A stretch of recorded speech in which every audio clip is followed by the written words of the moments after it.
Well, hello folks, this is Greg Jacobs here, and I'm coming to you from my home up in northern Thailand, where I've lived for the better part of the last 10 years. Now, I've been able to go and implement a location-independent lifestyle because of the internet, because of the opportunity that the internet goes and provides us to go and grow and maintain a sustainable business online, just, working from our laptops and internet connection wherever we are.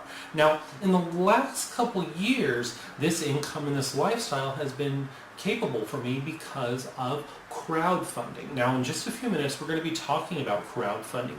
And probably one of the biggest misconceptions that people have about crowdfunding is that crowdfunding is not actually just for inventors. It's not for people with big ideas who invent things, who go and, they'll go and drill things together and that sort of stuff. But crowdfunding is actually something that's for the everyday entrepreneur like yourself or like myself, something that's very, very accessible to us. And we're going to be talking as well about the $6 million bicycle. Because I think that's something that we all really, really want to talk about, is the $6 million bicycle. It sounds so fantastic and mysterious, but you realize it could have been any of us, okay? So we're going to be talking about these things in crowdfunding and how it's right for you in just a few minutes.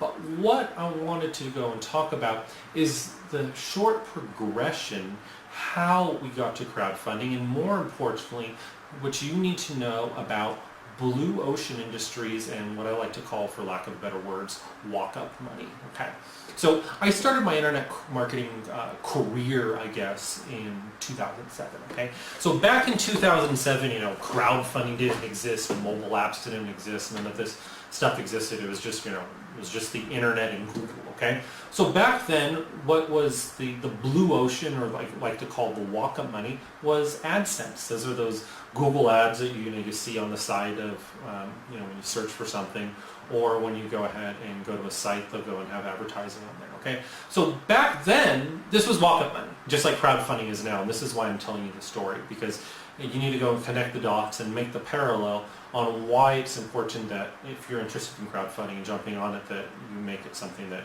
you're getting on now. Because if you wait, and then it's done, and then we're done, basically. But so back in 2007, Google AdSense was the walk-up money. People were literally making hundreds of thousands of dollars a day.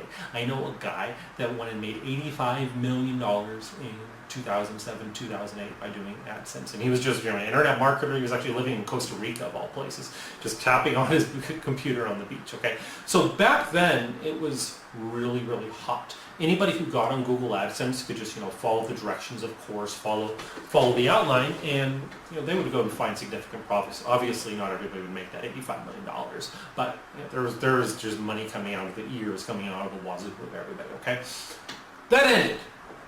Just like all blue oceans become red, Google changed its rules, the market became inundated, too many people started doing it. It became hard. 2009, eBay. Everybody went and moved to eBay. I moved to eBay. I was doing the eBay Partner Network. I had a software that would go and make affiliate offers for the eBay Partner Network. We were making a killing. I had people that are making $10,000 a day just using my software, okay? Give it a couple years. eBay doesn't work anymore. Yes, you could still be an eBay affiliate. Yes, you could be eBay Partner Network, but it's not a blue ocean. It's not something that an entrepreneur can just, like us, like yourself or myself, can just show up, follow the directions, press some buttons, and earn a significant income, okay? Fast forward 2011, mobile apps, same story. Now, mobile apps is still a great industry, but it's hard, okay? If you got into it in 2011, what happened is you could establish your foothold in the industry. Fast forward 2013, Amazon. How many of you here do Amazon right now, or you've bought a course on Amazon, or you've heard about Amazon? Okay, great. When Amazon selling private label and FBA really, really came to the forefront in 2012, 2013, people were making a killing. They were showing up, they were buying the course, they were implementing, they're getting to the top of the category and just like selling hundreds and thousands of units a day. Like, seriously.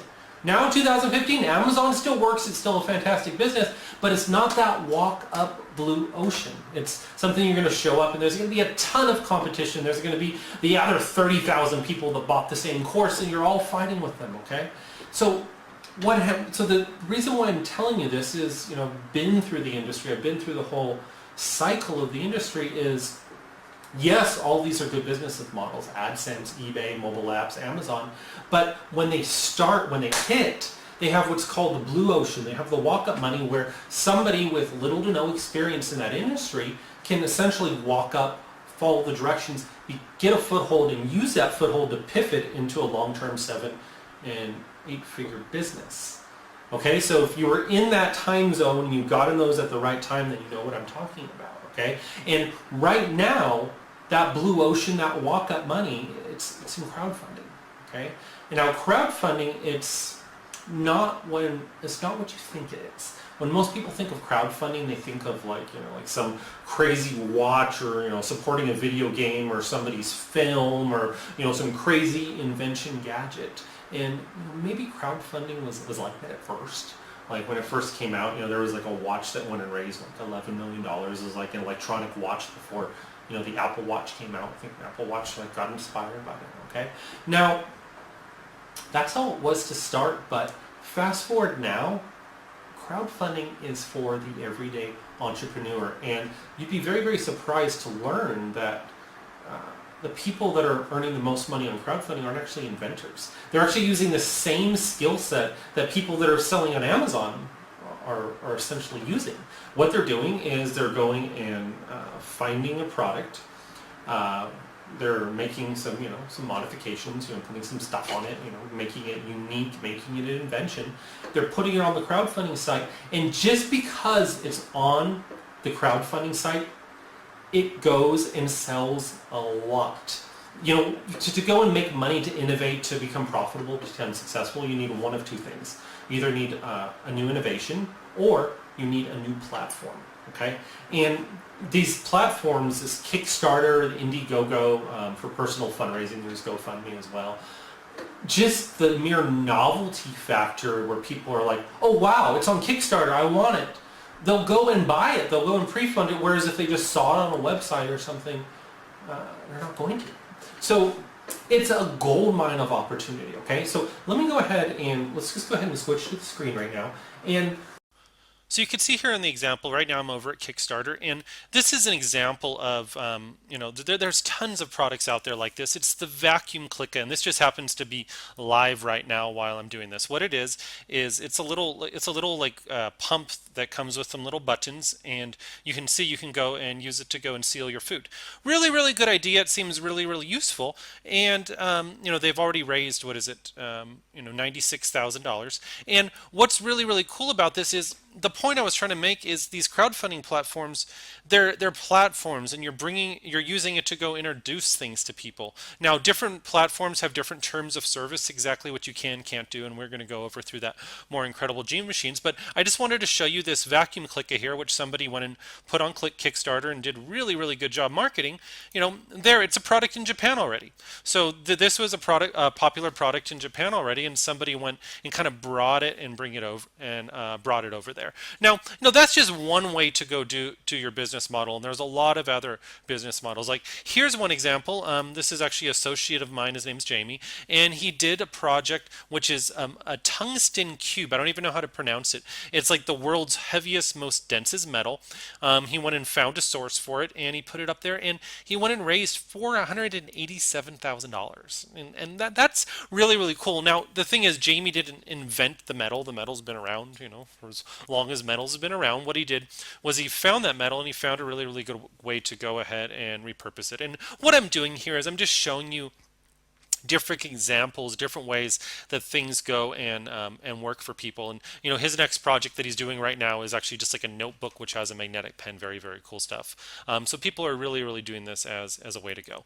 Here's another example. It's an ear thermometer, and ear thermometers have been around for a long time. It's not a new invention, but what they did was they went and connected the ear thermometer to your app. So they took a standard product, and they went and did a little bit of development, and by doing this, they went and connected it to an app. And you might be thinking like, oh, it's really, really hard to, how do you do this? Well, the reality is there's a lot of manufacturers out there that can do this technology for you. It's just what really, really needs to happen is you need to have the vision for what you want to do, and then you just got to go ahead and stay on top of them.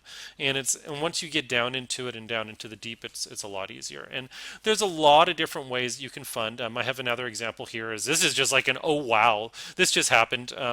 Over $9 million for a travel jacket. It's just basically a jacket with really, really good design, and you know, a lot of really, really cool pockets. And this has been a total runaway hit.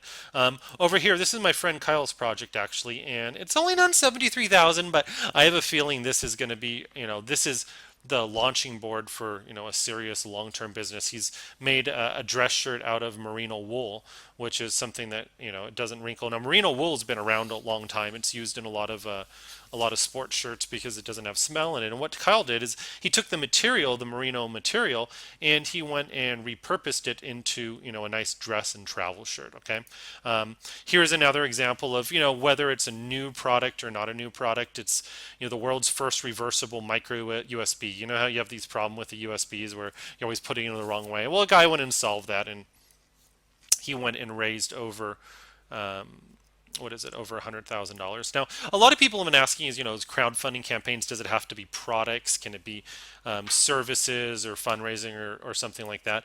There was a product that, let's see here. It was a yoga product where they were actually selling yoga classes. I think it was My Yoga Online, maybe. So let's see if we can go ahead and find it. So the reason why I wanted to show you this is that you don't necessarily just have to go and crowdfund products. It can be services. So these guys, they went and crowdfunded over $182,000 for, I mean, for lack of a better word, for yoga classes. They had a new series of yoga classes that they were going to go put on there, and instead of, you know, selling it on their website, they actually leveraged crowdfunding in order to do that to the tune of $82,000. So there's really, really lots of ways to go about this, depending on, you know, what's the right temperament and what's the right way for your product, whether it be finding an existing product and moving it over to a new platform, or to actually invent stuff new, or to go sell a service like this. And over the next couple of videos, we're really, really going to deep dive into these things and, you know, find out which is the best way for you and which way to generate traffic. And the thing is with the market and the consumers is that there's so much excitement about crowdfunding is it's just they become crowdfunding junkies. They just see something on there and they just want to buy it. And us as entrepreneurs, our job is to just get in front of them, basically. Here's another one idea. Here's a tangle-free iPhone charging cable. 160,000, 7,000 raised. Okay, great. There it is on, I think that's global sources. Minimum order 3,000, I don't know if you can see that. Minimum order 3,000 pieces. Lead time 10 to 30 days. So, you know, this person, and if you go to Amazon, you'll find dozens of these in the category. It's impossible to compete against. How do you can't even break into that category. There are so many people selling it. But in here, they raised $167,000 on Kickstarter. So I think that you're starting to get the point across that with crowdfunding, you actually get to pre-fund your inventory. I think you like stop the thought of that. Now, whether you're, you know, an e-commerce seller already or you're just getting started and thinking about it, the biggest stoppage point for e-commerce sellers, Amazon sellers, is their inventory. You know, they do all this investment, they do this research, they develop their product, and then it's like, bam, they have a $10,000 bill for inventory. They don't have the money for that. You don't have the money for that. And with crowdfunding, you can actually get people to pre-fund your inventory, okay? Here's another example. It's totally low-tech, small, lightweight, no moving parts. It's a bottle opener, guys. It's a bottle opener. And it went and raised over $200,000. Here, next example, titanium sunglasses, really. You know how many titanium sunglasses are out there on Amazon and on Alibaba? These guys went and just grabbed some titanium sunglasses, apparently, and they went and raised $32,000, okay? Now, this next example is just totally going to blow your mind. Why didn't I think of that for $3.4 million? Okay. Granted, this was not pulled off of Alibaba. This was a little bit of a custom job, and by the looks of it, it actually looks like they never even developed it when they did the crowdfunding campaign. It looks like a Photoshop job to me. And what they did is they got some headphones and they put some freaking glowing cat ears on it. It's not hard stuff to do, and they raised $3.4 million. So the point is it's about being a little bit of clever, and it's about marketing, guys. And the crowdfunding industry it's just completely at our hands, okay? Now, over the next couple days, we're going to be sending you 3 more videos. The video that we're going to be sending you next goes and talks about the Hollywood launch method, which talks about the exact steps that you need to take to go and launch your crowdfunding campaign. And the third video is going to be showing a case study. A friend of mine, he's 75 years old, and he went and raised $350,000 on a crowdfunding campaign. He had no tech experience whatsoever and such. Not bad. I think and then the fourth video is where it all comes together. So I need you to go ahead and keep a lookout at this video, but before we go, I have 2 tasks for you, okay? Number 1 is below this video, you have a little bit of homework, because you've been watching this video and you're interested in crowdfunding, and you know crowdfunding is what you want to do, and you know that this is really that opportunity that you've been waiting for, whether you haven't really taken a leap in internet marketing or you've been doing e-commerce or Amazon, you know that crowdfunding is the next natural step, okay? So right below this video, there's a PDF to download. It has a little bit of homework in there for you. Now, the reason I want you to do this homework is I want you to start kind of just digging your brain tendricles into the industry. I want you to start to feel the industry. So it's going to be a little bit of an assignment to look around Kickstarter, to look around Indiegogo, and do a little bit of research and just start to get a feel for, you know, all these crazy, sometimes stupid ideas that people are getting millions of dollars for. Because the reality is that these stupid ideas are getting millions of dollars. You could have a good idea and do even more and such. And crowdfunding is just beginning. I mean, you can scale it to a real 7 to 8 figure retail business where you get in big box retailers and such. But we're getting ahead of ourselves. We'll get to all that. But it's a real business. It's serious, and it's probably the best opportunity that's come along in years. Okay, so I need you to download that. I need you to do the homework before the next video comes out. And if you please, leave a comment down there below on what you think about this video so that we can go ahead and get it going and share it with your friends. All right, guys, well, thank you very much for your time, and I appreciate it, and I will see you in the next video. Bye-bye.